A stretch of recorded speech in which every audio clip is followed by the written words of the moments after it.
sommes réunis pour relever un défi essentiel: bâtir un marché commun africain solide et durable. L'enjeu pour moi est clair: construire un marché commun africain qui respecte la diversité de nos économies tout en renforçant notre souveraineté collective. Mon premier point est que nous avons besoin d'un marché africain plus résilient et d'une intégration régionale pour faire face aux crises mondiales. Un marché commun africain doit être conçu comme un espace de résilience où la coopération régionale sert à renforcer les capacités locales et à augmenter notre indépendance stratégique. L'idée n'est pas seulement de libéraliser le commerce, mais de bâtir un écosystème économique souverain.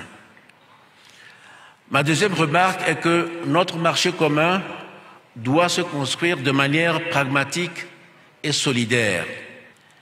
L'intégration économique ne va pas résoudre d'elle-même les problèmes structurels en Afrique, comme les inégalités économiques ou les disparités géographiques.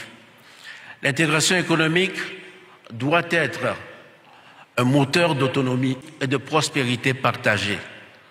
Pour cela, nous devons commencer par reconnaître les asymétries entre pays et proposer des solutions adaptées. Typiquement, le chemin vers l'intégration ne se fera pas de la même façon pour les petites économies africaines et pour les grandes. Un modèle d'intégration flexible est possible, mais cela demande des stratégies bien pensées, des institutions solides et des engagements clairs.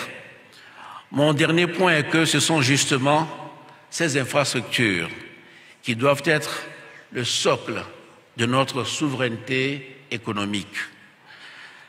L'infrastructure est bien plus qu'un simple réseau de routes, de ports ou de lignes électriques.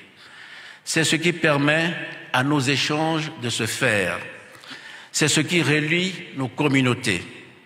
C'est le socle sur lequel repose notre capacité à échanger, à produire et à prospérer.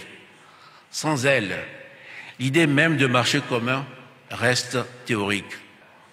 De la même manière, investir dans une infrastructure digitale régionale peut être une clé stratégique pour le marché commun africain. Il faut toutefois garder en tête que la digitalisation peut facilement devenir un levier d'exclusion si elle n'est pas pensée de manière inclusive. Je conclurai en disant: le marché commun africain ne sera pas seulement un espace d'échange économique. Il doit être surtout une déclaration de souveraineté et de solidarité.